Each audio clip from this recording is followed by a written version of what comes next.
be talking about mental health promotion, particularly in small business, and about the Business in Mind project.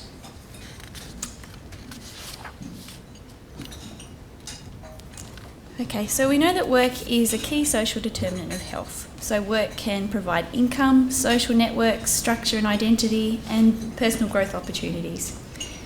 Mental health at work is a product of, as Carl said, the work environment, the nature of the work, and the individual in the workplace. And a mentally healthy workplace protects and promotes mental health, as well as respondents to poor mental health. And it improves resilience, mental health and wellbeing, and the productivity of the individual and the organisation.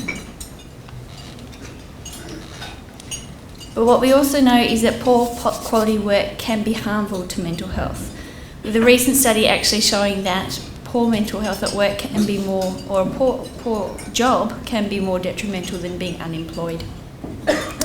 And poor quality jobs are characterised by low control over work, low rewards from the work that you do, high effort being put in, and high demands, and these can cause mental health issues such as depression, anxiety and stress. So just setting the scene quickly, a brief snapshot from the most recently released National Survey of Mental Health and Wellbeing shows that approximately 15% of working Australians reported lifetime major depression symptoms. So that is an experience of depression at some point during their life. And almost 21% of working Australians reported lifetime anxiety disorder symptoms. So that's a lot. And what we know is that poor mental health at work can have large productivity and cost outcomes. So 50% of Australians who reported experiencing depression had also reported having an absence due to their depression in the past month. And this absence, as well as continuing to work while sick, known as presenteeism, can incur costs for both the employer in terms of lost productive time, job turnover and employee replacement costs, as well as for the employee. So, for example, an employee who has a sickness absence day is likely to incur a cost, particularly if they're not working in a job with paid sick leave entitlements. But what we do know is, so there's health and productivity costs from poor mental health at work, but it's also an ideal setting for promoting mental health.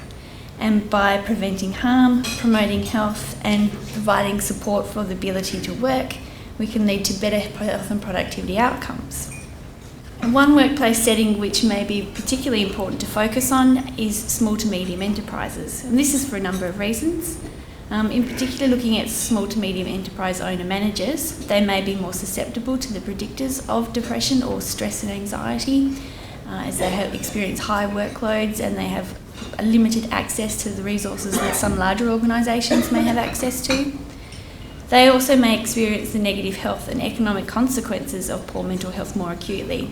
So, for example, they may be experiencing higher work attendance demands because of the nature of the job. They don't have somebody to fill in for them when they can't attend work due to a sickness that they're experiencing, so they're more likely to keep going to work and incur those productivity costs. To date, this is also an under-researched population, so one of the reasons that they don't have those resources available to them is because there's been very little occupational health research conducted in this particular workplace setting. And this means that the practice guidelines and mental health promotion programs tailored to the specific needs of a small business or a small to medium enterprise are quite underdeveloped.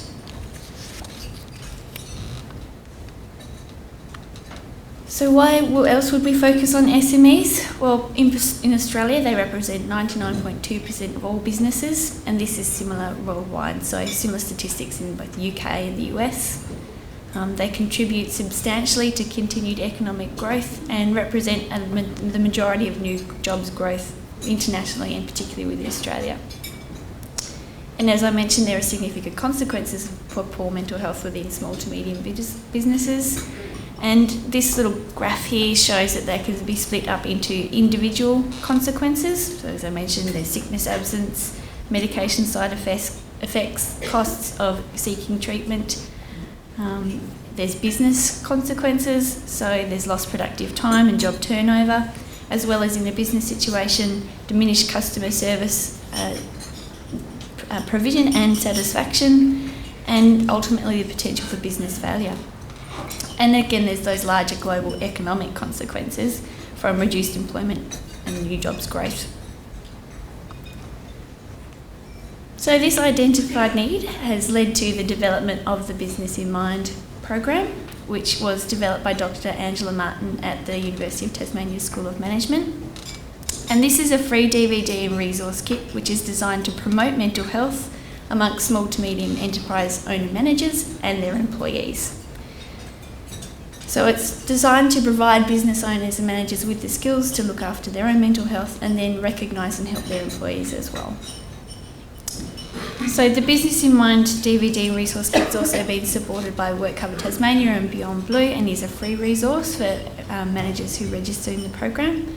And the DVD features business owners discussing their experiences of stress and of running a business, and also includes information from mental health experts such as psychologists and general practitioners. And most importantly is that it's designed to be both preventative of as well as responsive to current mental health issues that small to medium enterprise owner manager might be experiencing. So they do not necessarily have to be experiencing a mental health issue to be involved or get some benefit from the kit, but it's more about educating them about promoting mental health as well. So the DVD and the accompanying resource book that comes with the DVD is split up into 5 chapters.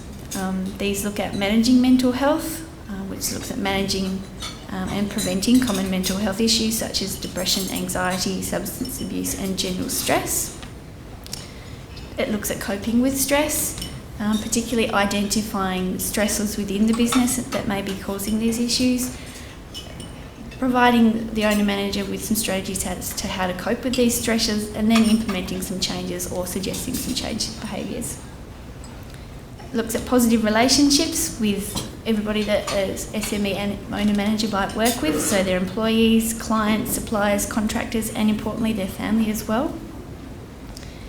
They've got a chapter on creating balance, which is very important, which looks at creating a work-life balance, which is often very tricky for a SME owner-manager to achieve, and promoting overall health as well as mental health. And finally, the 5th chapter looks at positive growth, which is really focused on their business. Okay, so to be included in the Business in Mind project or to sign up to register, owner managers had to just be in a current managerial role within a business employing less than 200 employees, had to be over 18 years of age, have access to a telephone as one arm of the intervention that we conducted to evaluate the resource. Also included some telephone support phone calls from qualified psychologists. They also had to have access to a computer and DVD so that they could watch the DVD. And I've just put on there that we also had included non-government organisations after receiving some funding from Beyond Blue to look at this group as well, as they experience some of the same issues as small to medium businesses. So there's 3 arms in the project. So there's the DVD and the resource kit, we are calling the Business in Mind program, and then there's the project which has been set up to evaluate the DVD. And once the owner managers had registered to participate, they were put into one of 3 groups. So they received the DVD and resource kit, which just had a chapter which was focusing on managing mental health issues in the workplace. A second group received a longer DVD and resource kit, which included some extra material on reducing stress and maintaining work-life balance. And the third group was, as I mentioned, they received some support phone calls from qualified psychologists to help them deal with relevant aspects of the material that they'd identified were important to them. So once owner managers registered to participate, they completed a baseline survey, and then they were asked to complete follow-up surveys at 3, 6 and 12 months. And these surveys included questions about their feelings about work, dealing with the challenges of owning and managing SME, and the impacts of their business on their health and well-being. So we had a baseline survey to measure how they felt before they received the kit, and then we measured these again later to see whether having the resources helped deal with some of these issues. The surveys also included some evaluative thoughts that they were to provide us about their DVD and resource so that we could develop it and improve it in the future. So we're still recruiting into the Business in Mind program. So we currently have 276 managers participating at baseline, but we're still accepting more registrations. And for that reason, I don't have any results to present at this stage. But we have had the first wave of follow-up data, and from that we've had fairly positive participant feedback, with most participants reporting that it's a high-quality resource and they found it to be very useful.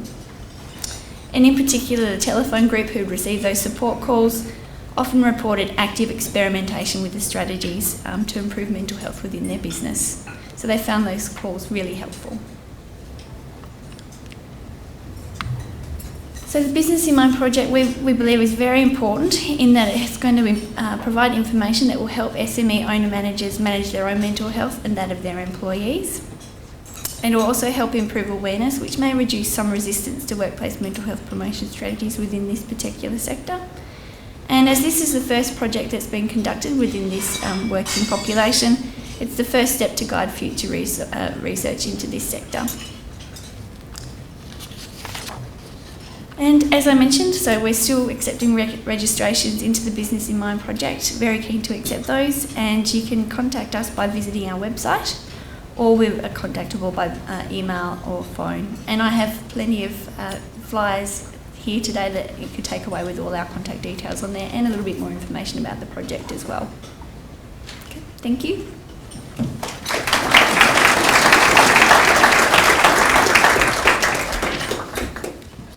Yes, thank you very much, Fiona. And it is a resource, a very high quality resource, as Fiona said, ladies and gentlemen. I can commend it to you, and if you think your organisation could benefit from this program, and I'm sure every organisation could benefit from Business in Mind, please make sure you get a brochure from Fiona or visit those websites or ring that number. Perhaps best to pick up a brochure before you go. It's a fantastic program.